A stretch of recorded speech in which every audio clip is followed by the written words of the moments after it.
Hello, everyone. Thank you so much for being here today, and I thank you for the invite, and thank you for the great introduction. It is a mouthful. So I know you heard about me, but I like to always give my intake on my life so that you can get to know me more on less of the bio, but more on a personal level. So I also have my notes here about myself because I don't remember always. So let's use this clicker. This is cool. Today's agenda, I will talk to you about the real me. So that will be first.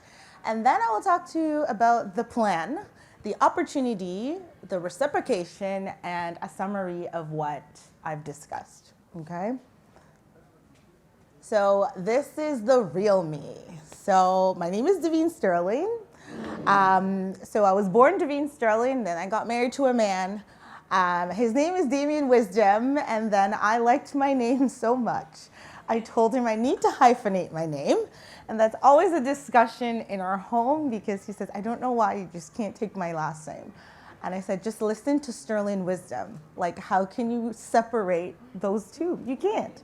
So it's Davene Sterling Wisdom. I am a future CPA. I'm currently a CPA student and on track to sit my CFE, that's the Common Final Entrance Exam, September 2024. So yikes, pray for me guys, or send out energy, whatever it is, because I heard that people cry and give up, and I don't want to cry and give up. I am a mother of 4, and I have 2 children that are adults. What? Yes, I have an 18-year-old and a 20-year-old, and I know I only look 25, but it's real. The numbers add up. I was born in Jamaica, and I moved to Canada when I was 8 years old. I lived in the GTA until 2011, and then I decided I wanted to advance my career, and I'll talk about that a little later on, and decided I'm going to move to Gatineau, Quebec. No idea what Gatineau, Quebec was. Didn't know that it was all French, and I did not know any French. So I ventured with my family and moved here. So I've lived in Gatineau since 2011. I hold a bachelor's degree, as Angela mentioned, and I majored in finance. I went in wanting to be an accountant, straight in. And then finance became a little love of mine as well. So then I switched to finance. And then when I finished my finance degree and started working in finance, I said, wait a minute, I still want to be an accountant. So then I went back to get the accounting side of things. Lastly, but the most important is I married my high school sweetheart. So that's Damien. We know, so Valentine's Day, we've known each other for 24 years now, and I really had to add that up. I was like, whoa. He's my #1 fan. He's my cheerleader. He's my supporter. So he always gets mentioned, and I always mention again his name. So I'm thankful for his name because it makes my name, the Sterling Wisdom. So now you know a little bit more about me. I'll go into today's conversation. First, I have a little quote here, and it says, an investment in self-development pays the highest dividend. Of course, I have to talk about dividend, right? Finance, accounting. So when you invest in yourself, you're paying out the highest rate of return. So we know when we invest in stocks, bonds, we get dividends, but investing in yourself, in your education, in your family, that's where you'll get the highest rate of return. Okay, so if you ever think of why am I here, why am I in school, why am I being a teacher, why am I being a this, a that, the time, the stress, the everything else, it's the greatest reward. And you may not see it now as students, because I did not, but later on you'll realize that is something that will never be taken from you. It will always be in your back pocket, always. You'll always have your investment in yourself, okay? All right, so the plan. So how it all started and how I started. Benjamin Franklin says, if you fail to plan, then you're planning to fail. Without a plan, you're just lost. And that's the truth. So most people will say, no, it's okay, I don't need to have a plan to go do this and go do that. Yes, you do. Yes, I'm telling you that you do. So remember that today, and future in your life, when you say, I don't need to have a plan to do this, you do. A plan keeps you on the straight and narrow. It gives you a sense of fulfillment and direction. So when you have this plan, then you're able to further succeed later on in the things that you want to do. For the plan, I always say to individuals, do a life audit. So a life audit is where you ask yourself the 5 W's, okay? The who, the what, the where, the when. Did I miss one? I think the why. Yes, I missed one. So ask yourself the 5 W's, okay? Where do I want to be? Why do I want to be there? When do I want to be there? What do I want to do, okay? And when I would like to do that. So that's the life audit. And it's a life audit that it's not just in your career, it's also in your personal life, your family life, whatever you need to do. Just always think, let me audit my life for a minute and ask myself those 5 W's. After you've asked yourself those 5 W's, then it's the how. So how will I get there? I know my who's, my why's, how will I get there? Then you create a SMART goal, okay? So SMART goals, I'm sure we've heard of SMART goals before in school or wherever. It must be, of course, specific, measurable, attainable, relevant, and time sensitive or time bounding. For me, my plan began so here's my timeline. Went to university, finished school. I was one of the lucky ones that I got a job right away. And I graduated in a time that there was no longer any OAC. I don't know if anybody knows of that. So that's grade 13. So I was the new year of it only went to grade 12. So because of that, there was a double. So the graduate year, there was the grade 13s that graduated and the grade 12s that graduated. So now we have more people going in the workforce, but we don't have more jobs. So everyone was panicking, including myself. How will I get a job? Now instead of, let's say, 500 students, there's 1,000 students for this job. I was one of the lucky ones. I received a job right away. So when you're in finance, the financial people always want you. So there's always a job. This is the truth. So I got a job right away. Got my job. I was working in RESPs, so that's Education Savings Plans, and I loved it. It was intriguing. I was learning a lot, but the 9 to 5 commute every day and the waking up and doing the same thing every day bothered me. It was not me. It was not for me. So one day I sat at my desk and I decided I'm gonna write my resignation letter. And I did, and I gave it in. And of course they did not want me to leave, but I was like, this is not for me. And on my way home from the job, there was an RBC bank, a head office, that was on my way. And I was driving past and I decided I'm going to head into the RBC. And I walked right up into the RBC and I went up to the insurance division and I asked the lady at the front desk, and her name is Laverne, still remember her.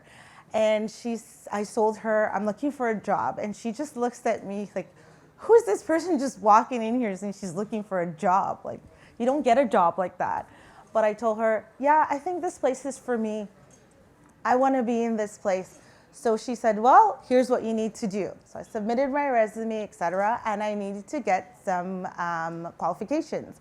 I needed my life license, I needed my mutual fund license, and so I went out and I got those, and I returned, and they hired me.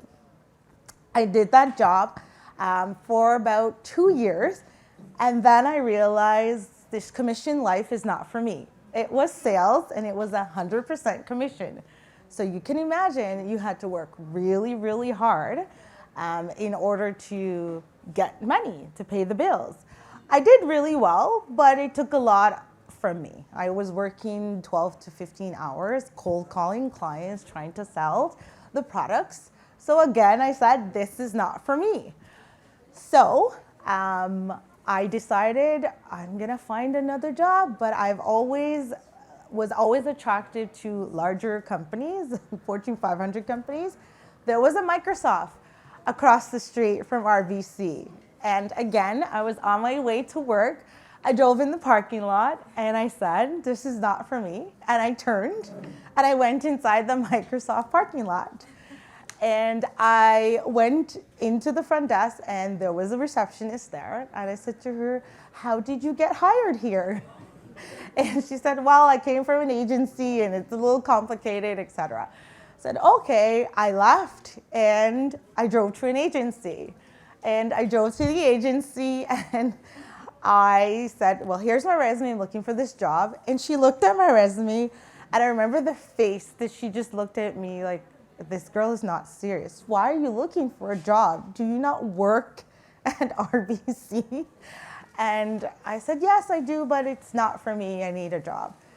She said to me, well, what are you looking for? I said, anything. I just want to get in the door of any big corporation.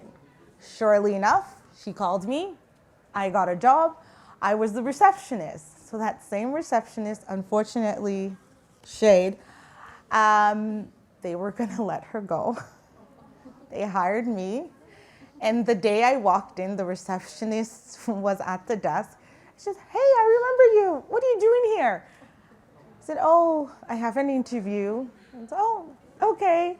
And the manager told me, just come to the back and then I will take her to the room and you will sit there. And my heart, my heart, I'm such a sensitive, emotional person. I felt really, really bad. But I was also excited because I was getting the job. So I was torn.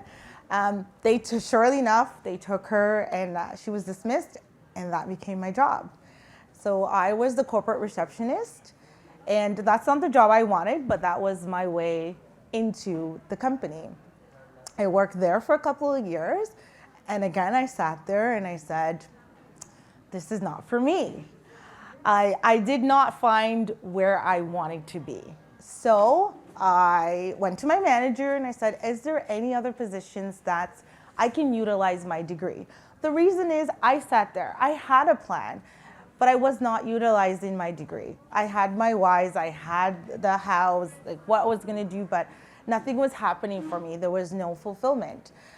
So then he said, well, there is a position, but it's in Ottawa. Ottawa where? Ottawa, like our capital? Okay, yes. Are you interested? And I told him, yes, I am. So he said, no, Davene, you cannot move there and then call me and tell me you're coming back. This is permanent move. Are you okay? Yes, I'm okay. So I picked up my family and we moved to Ottawa. And it's the same company, but a higher position, and I was utilizing more of my degree, but not to the full extent.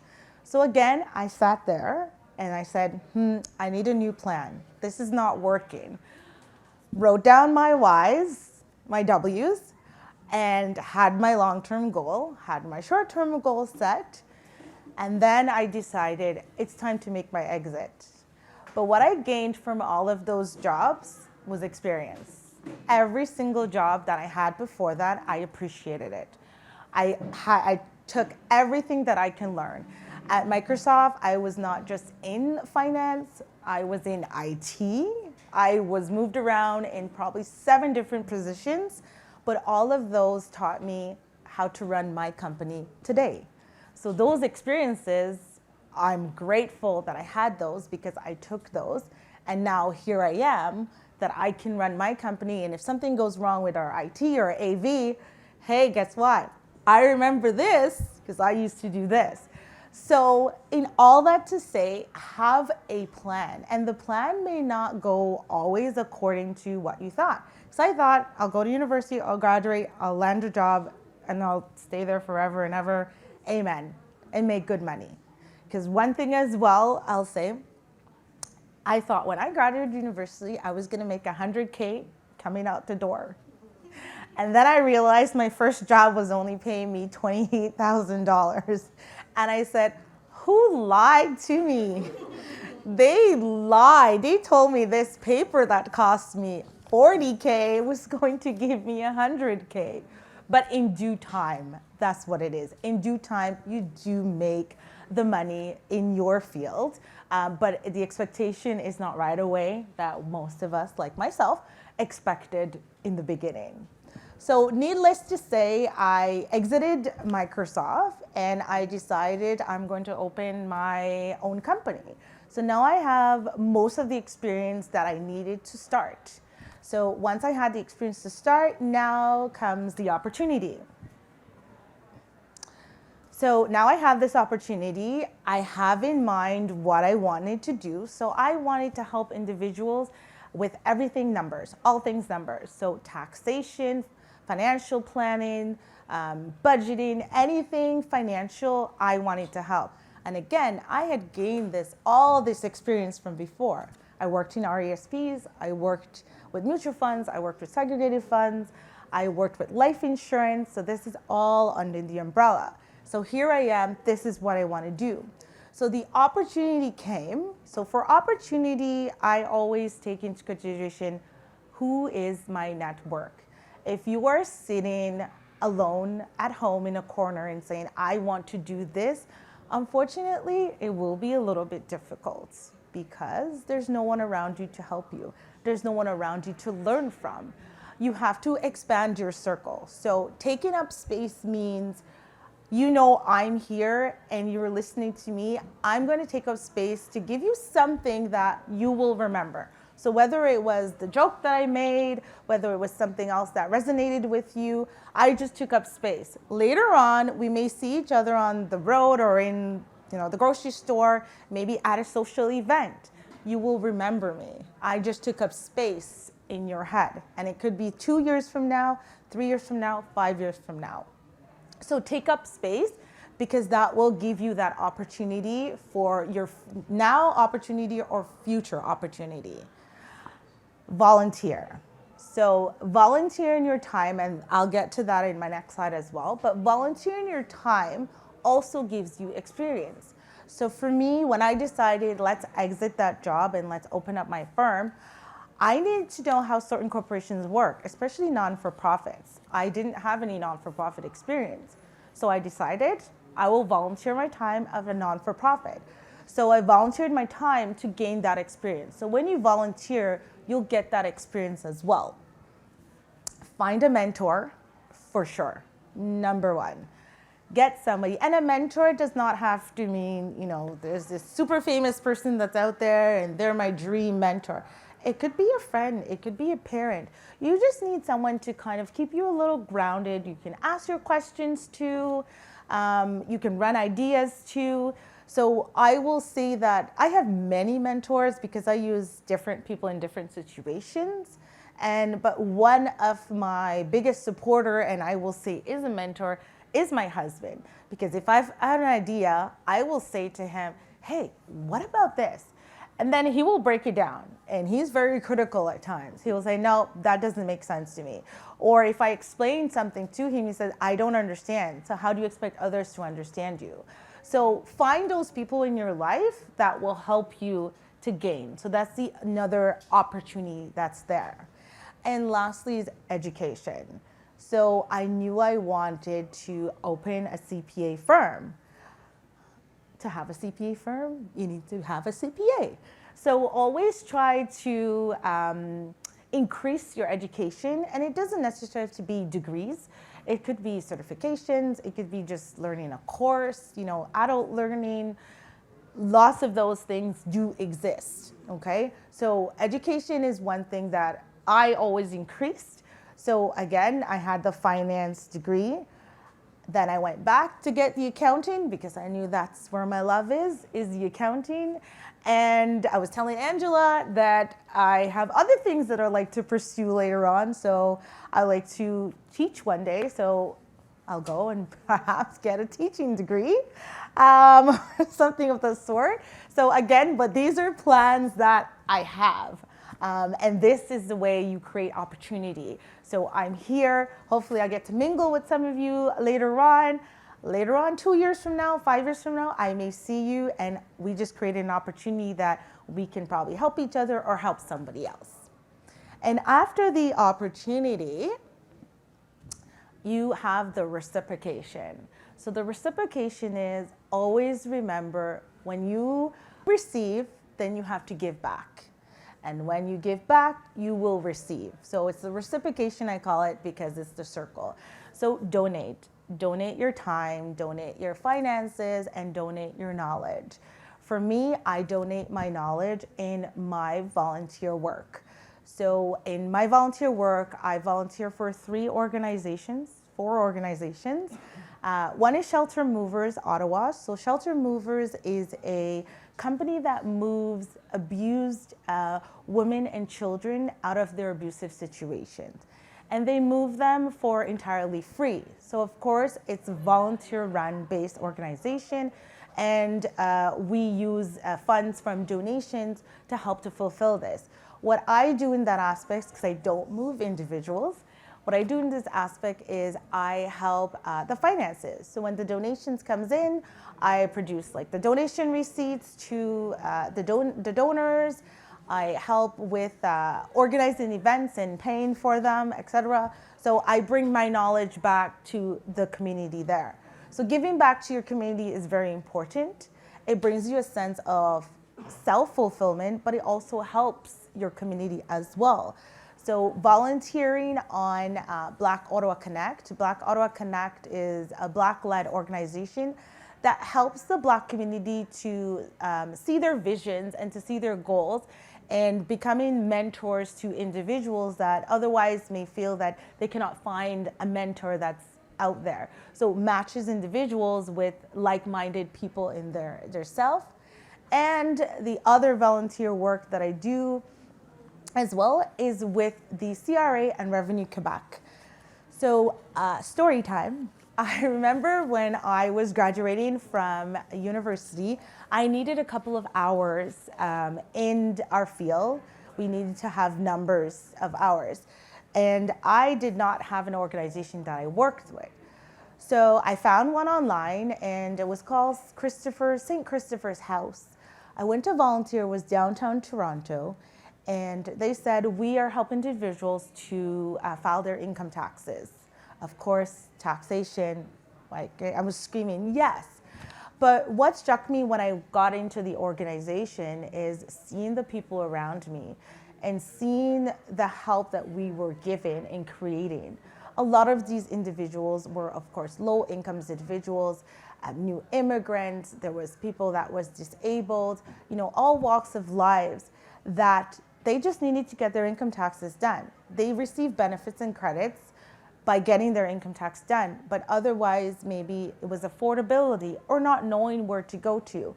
So St. Christopher's House, they gave these individuals opportunity to do this and to do their taxes for free. And I remember saying to myself, I'm gonna do this one day.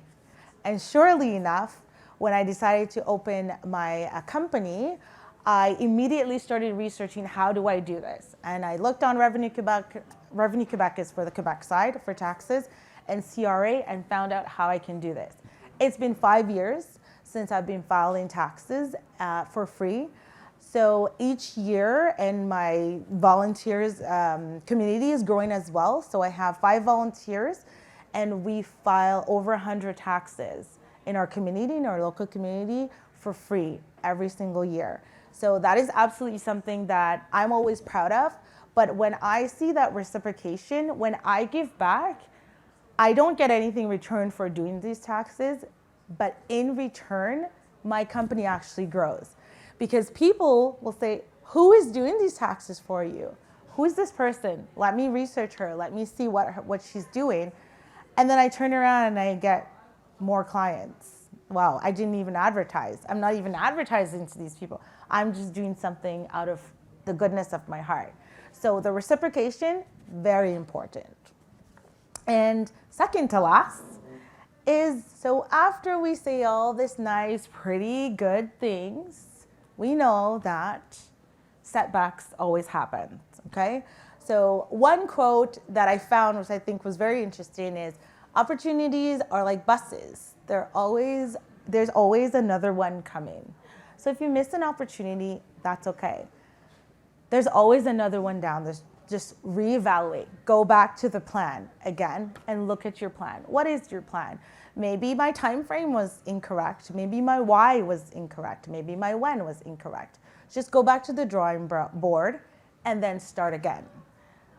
The setbacks comes from, and these are the 4 that I thought that was relevant in my setbacks: finance, stress, family and friends, and the economy.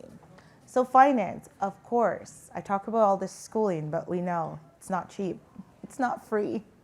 So who pays for this? Where is this coming from? Of course, there's, OSAP, bank loans, different things. For me personally, what I do is, with my plan, I know how much I need. Then I will work for that amount. So this is set aside for my education. Reason is, I paid for 4 years of university already, and I was still paying for OSAP up to a couple of years ago. So I just did not want to go back to that loan idea, but the loans are out there if it's needed. Stress. Once you get there and you get in your situation, there's a lot of stress. I said I had 4 kids and I'm doing school. There's some days I cry. Because I just look at all that I'm doing and I said, why am I doing this? And I just start crying. But it's a way of just releasing that stress that you have. So learning to manage your stress is very important. So I also go for massages.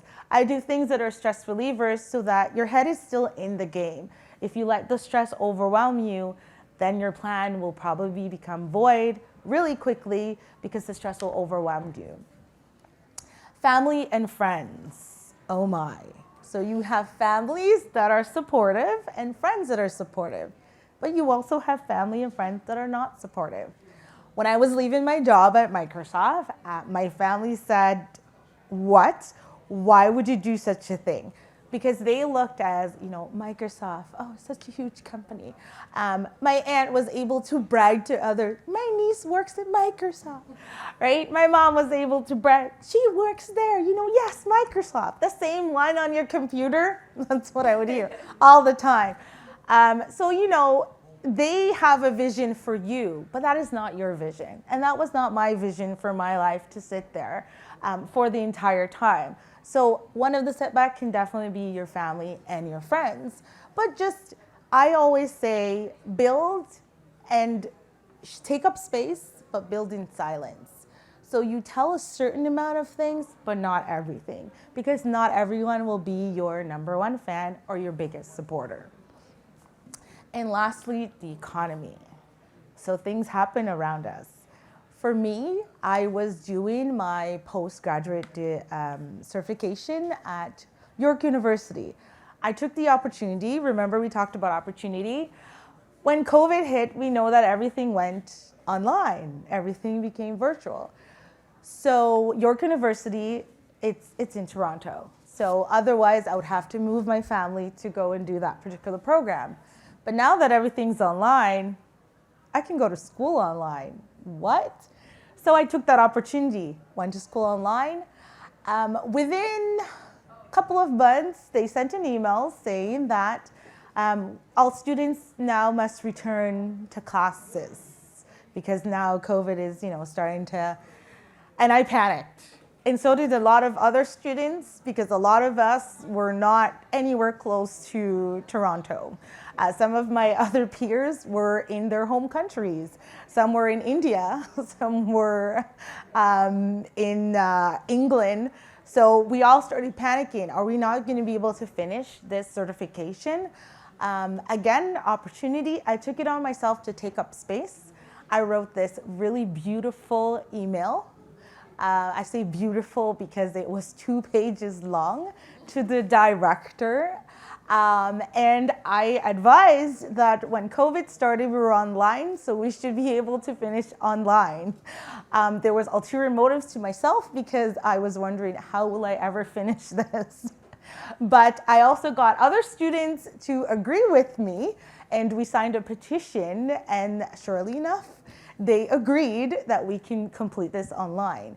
So all that to say, there are setbacks. So that was one of my setbacks, but I created opportunity in order for me to overcome those setbacks and those obstacles.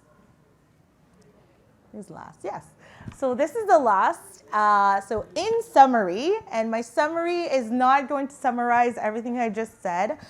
You're not in class taking notes.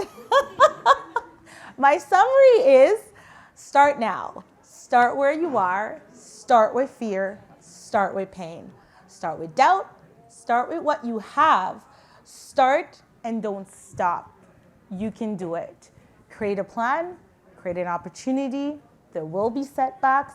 And always remember to reciprocate. That's it.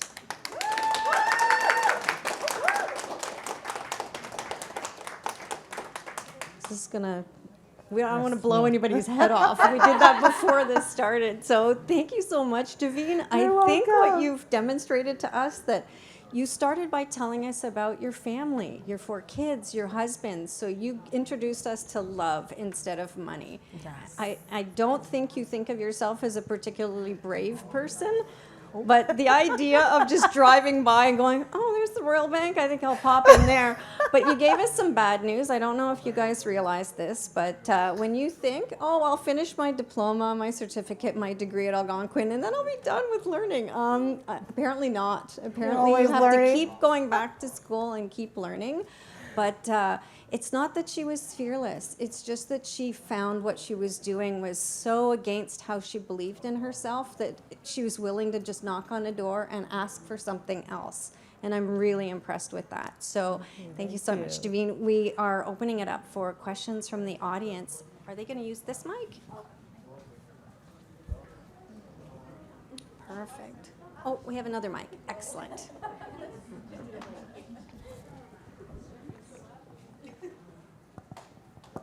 Questions? Yes. Hi. So my name is Harmon Pope. I'm the club leader of Horizon AC, which is Horizon Ottawa's affiliated campus club on campus. Currently, we're trying to organize around the Student Association AGM on March 16th, and one of the elected positions for the Student Association is an auditor. Obviously, finding an auditor is very, very difficult when you don't have a lot of money to get an auditor to be like, hey, can you run for our student association? We have, like, they'll pay you, but we can't. It's a weird situation, and so we're trying to find someone to run against the board pick for auditor, who is often just rubber stamped in. I know it's a weird question, but if you or someone you know would like to run as our candidate, that would be very wonderful. No problem. Opportunity. I like it. You were paying attention. You were paying attention. Definitely, we can speak afterwards. Okay, if myself cannot do it, I will put you in touch with others that probably can help you. Appreciate it. No problem. Questions? Hi. Thank you so much. I'm just wondering, like, it seems like you have a lot on your plate. You're working, your kids, your husband, and then volunteering on top of it. Yes. It's something I've always wanted to do, but, like, how do you find the time and the energy to put towards something like that? Energy. I think I'm just a natural energetic person because I won't take coffee because I stopped drinking coffee. I drink green tea though, and it's almost the same. Honestly, I think if you find the organization that really speaks to you, you will find the time to do it. The cause is what's important. If you just, volunteer just to volunteer because you want to volunteer, then yes, it may fail because you'll say, I don't have enough time. But when you have that something that resides in you, then definitely you will find the time. You'll squeeze the time and go back to the drawing board. Plan out your day. Like my day is always planned out just because I know I do not have enough time. So I want to make sure that every hour is accounted for. And I know you probably hear this on, like, I see it on social media, to wake up early, and most of us probably say no, but honestly, it works. It works. Try it. Waking up early, by midday, you will accomplish so much that as if, like, wow, my day is almost done and it's only midday. So waking up early, that's another secret. That's the key. That's it. You're welcome.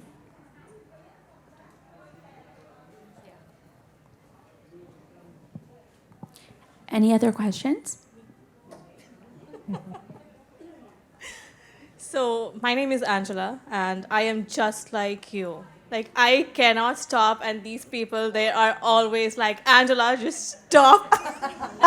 Stop for once. Just sleep.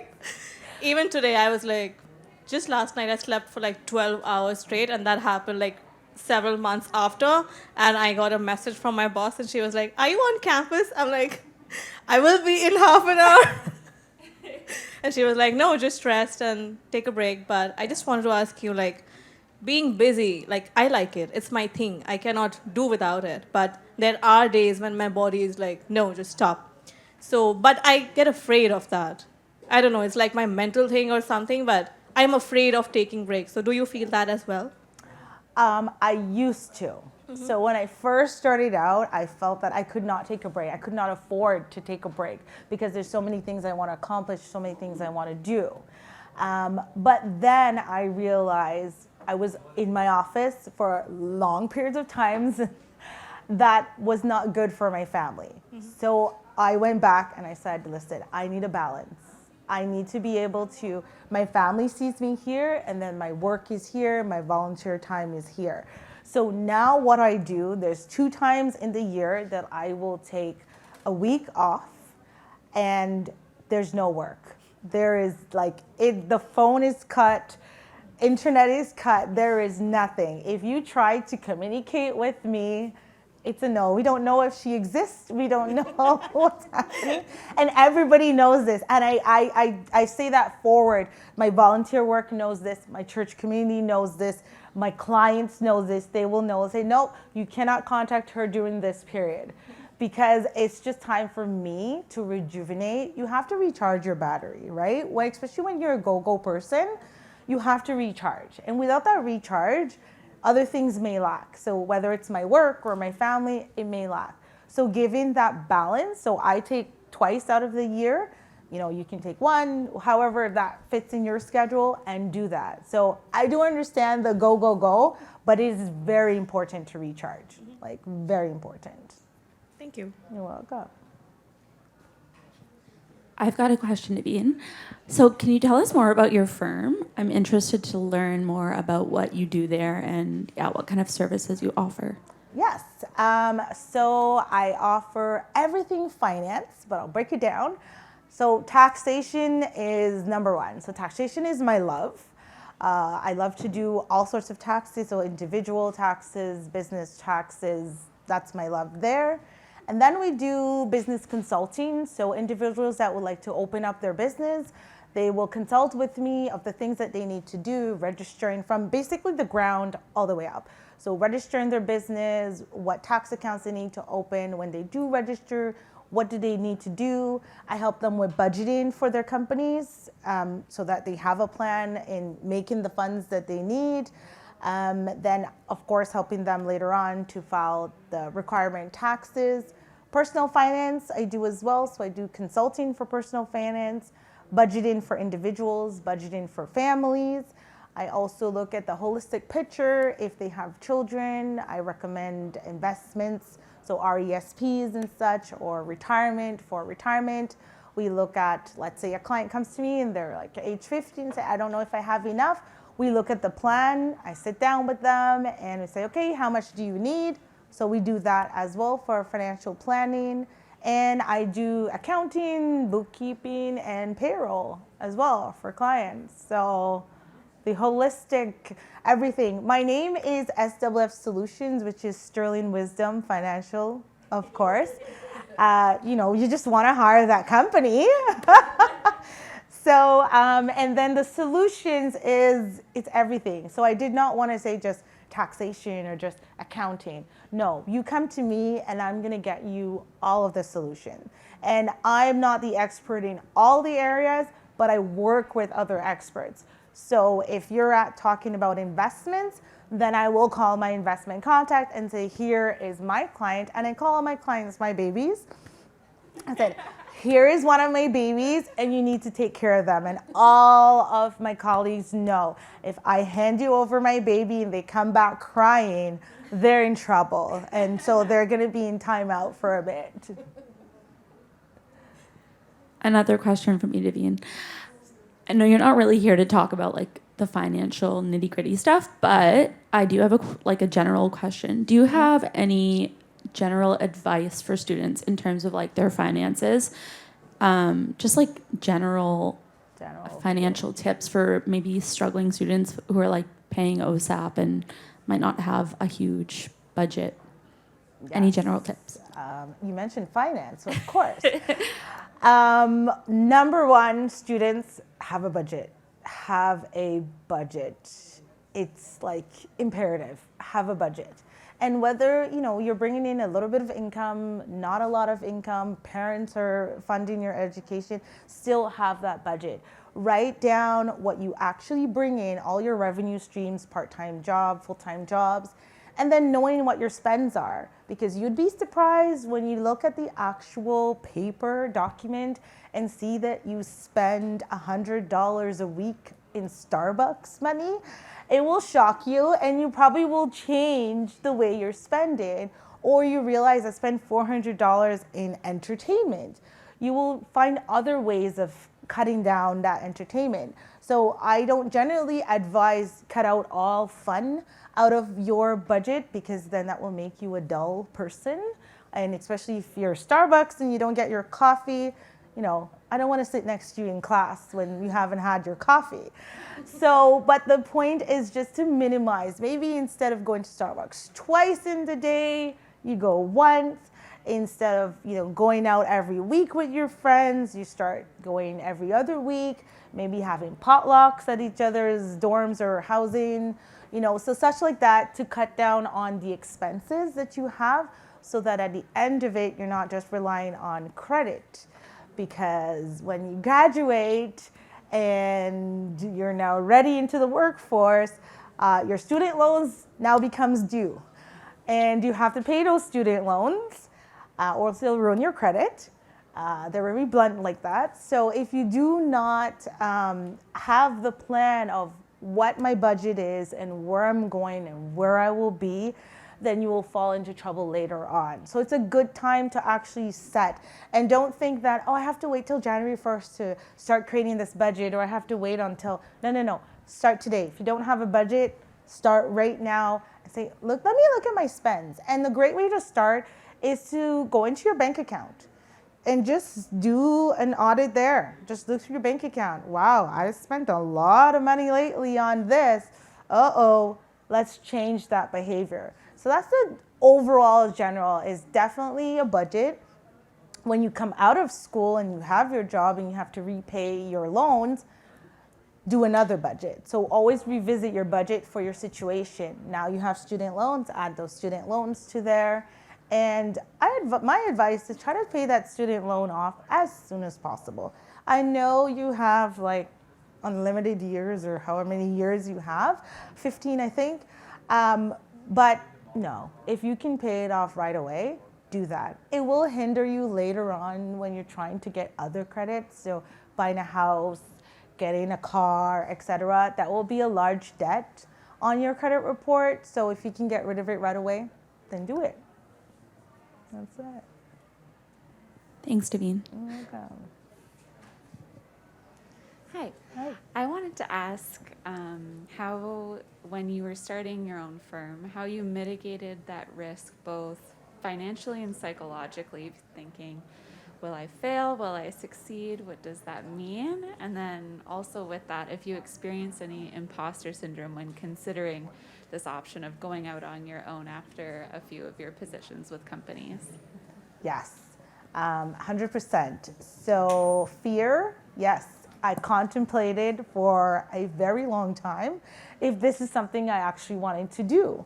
Because leaving a company that you're getting a salary, so every 2 weeks money is coming in your bank account, to you have no money. So when you started the company, when I started my company, there was no money coming in for me to take for myself. So money came in, but that was just paying the company's bills. So it took a while for me to actually receive funds. So the fear was definitely there, but there was something that, it's something I discussed with my husband, and I said, listen, my income will be absent for a bit for the family. Are we okay with that? So that was something that he said, yeah, we're good to go. That's okay. So I knew that the risk, the financial risk there was not as most other people may deal with. If I was, did not have another support system there, then I would probably only start this on a part-time, so perhaps not quitting my job, or maybe my job becoming part-time so that I can still have that income coming in to help me. But definitely, there was definitely fear. I thought many times, what am I doing? Why would I want to do this? But I knew that the end result would be the best, right? It would be the biggest investment in myself and giving me the greatest dividend. It has been, since opening the company, it's been 5 years since I opened my company. April 1 will be 5 years. And I'll tell you, now I'm able to draw a salary. So, and I'm making more money than I made when I was at my other job. So the understanding of going in, you will know, you need to know that it's not going to be all bed of roses when you first enter, but it does pay out later on. Just like your schooling, right? It does pay later on. And imposter syndrome, oh yes. Almost daily. I don't think it actually have subdued yet. In the beginning, it was more, getting invitation to speak somewhere or, talking with a client. I just thought, oh my gosh, who am I? What am I doing? Oh my God, do I know what I'm doing? And it's just struggle in your head, right? But there's ways to overcome that and being confident in what you're doing. For me, if somebody just invites me tomorrow and says, hey, can you speak on finance? It's a yes, because I'm so confident, I don't even need my notes for that. So that's how you overcome that. But definitely imposter syndrome it's real.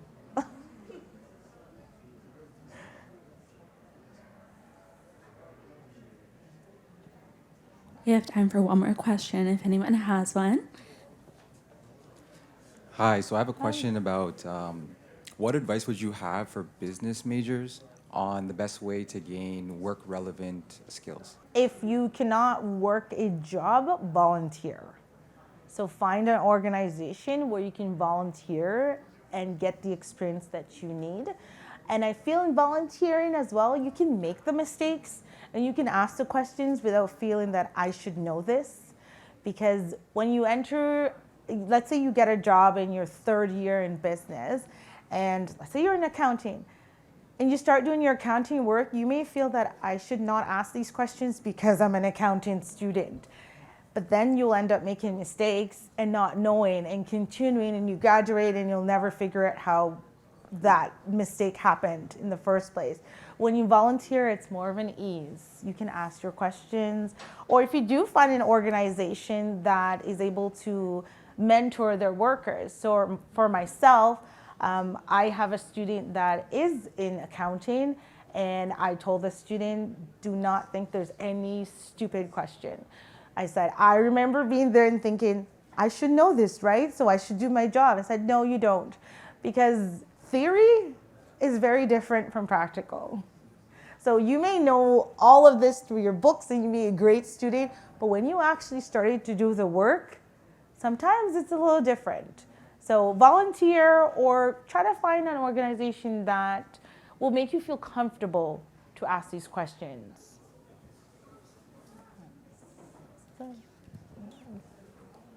Thank you so much, Davene. I think I speak for all of us when I say when you're ready for your next adventure, we would all die to come to your finance class. So please come back and teach us one day. That's all the time we have for questions for today. I just wanted to thank Davene so much for coming and spending. She's probably got 150 emails while she was here. So she's obviously got to get back to work. But it was a pleasure having you today for this third Thursday. Thank you. Thank you, everyone.